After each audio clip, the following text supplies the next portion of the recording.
Celine Song's sophomore film Materialists is a dazzling, quiet meditation on modern love, class anxiety, and what truly makes a relationship work.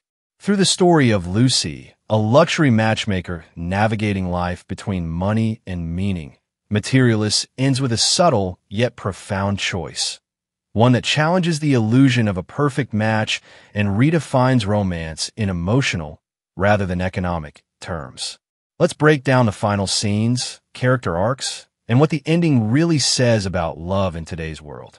It's not about the perfect match on paper.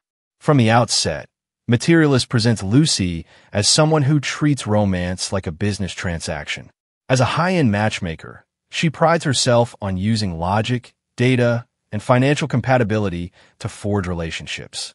Her company, Adore, serves elite clients who want matches that are polished, professional, and powerful, people who fit in a spreadsheet. However, Lucy's worldview is shaken when one of her perfect matches, Sophie, ends up being assaulted by the man Lucy paired her with. This harrowing event becomes a major turning point. Sophie's trauma shatters Lucy's confidence in her entire methodology. If her system could result in something so deeply wrong, how trustworthy is it, really? The idea that people are reducible to stats, income, education, and compatibility indexes suddenly feels hollow. It's this unraveling belief that paves the way for Lucy to reconsider her own romantic life. If her professional metrics don't hold up for her clients, why should they for her? The choice between security and authenticity. Lucy's romantic choice lies between Harry, the wealthy, socially ideal partner, and John, her emotionally available but financially unstable ex. This isn't just a love triangle. It's a battle between the life Lucy built versus the life she truly wants. Harry represents safety and societal approval. He's handsome, successful, and emotionally available, at least on the surface. Yet their relationship feels more performative than passionate. The film drops a powerful revelation. Harry has undergone leg-lengthening surgery, a painful and invasive procedure simply to feel more desirable. This stuns Lucy. If Harry is willing to go to such extremes to conform, is he ever truly authentic? Their relationship, once seen as aspirational, begins to feel artificial. It's built on appearances, not intimacy. In contrast, John is messy, unfiltered, and doesn't tick the ideal partner boxes. But with him, Lucy doesn't have to pretend. A quiet yet powerful moment arrives when Lucy finally tells Harry, "I don't love you." He responds with grace, but her words reveal a massive internal shift. Lucy now values connection over credentials. The quiet proposal.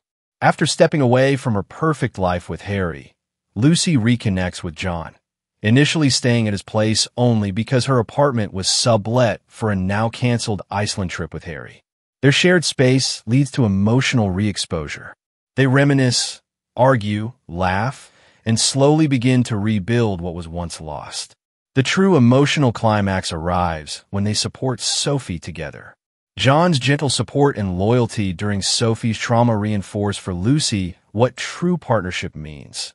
No money, no resume, just presence, kindness, and care. That's when John offers what he calls a final proposal. He doesn't promise riches or luxury, just love as it is, flawed, honest, enduring. Later, in a beautifully understated scene in Central Park, John plucks a flower and fashions it into a ring. "How'd you like to make a very poor financial decision?" he jokes. It's lighthearted, but also deeply moving. This callback to their earlier breakup over street food is a reminder. Love for them was never about extravagance.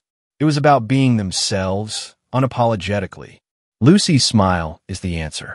We don't need words to know she's all in. What about Harry? Harry isn't reduced to a villain, nor is he written off.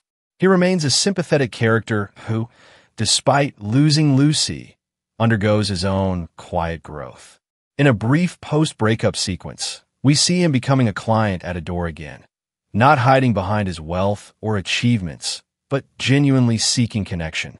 This subtle scene signals something important. Even those who have always relied on superficial measures of love can evolve. Harry's journey mirrors Lucy's, but from a different angle. While she's rejecting the system from within, he's trying to re-enter it more authentically. He too might now be looking for a partner, not just a match. What all means. Lucy's final choice is more than romantic, it's existential. She begins as someone who believed love could be constructed with enough logic, prestige, and data.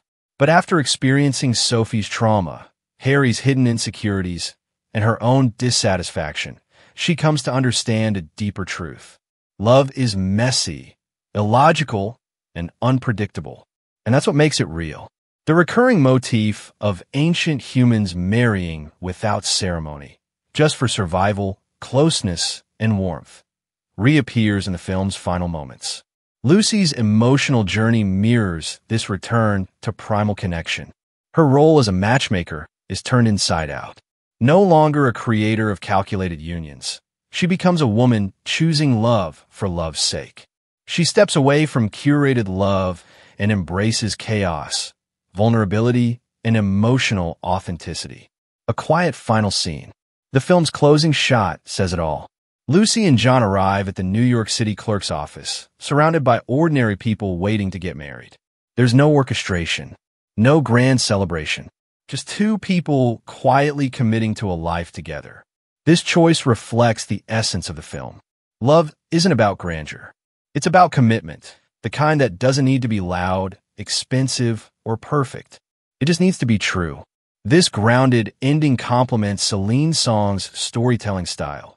Emotional, minimal, and brutally honest. Just like in past lives, the conclusion isn't designed to make you cheer. It's designed to make you reflect.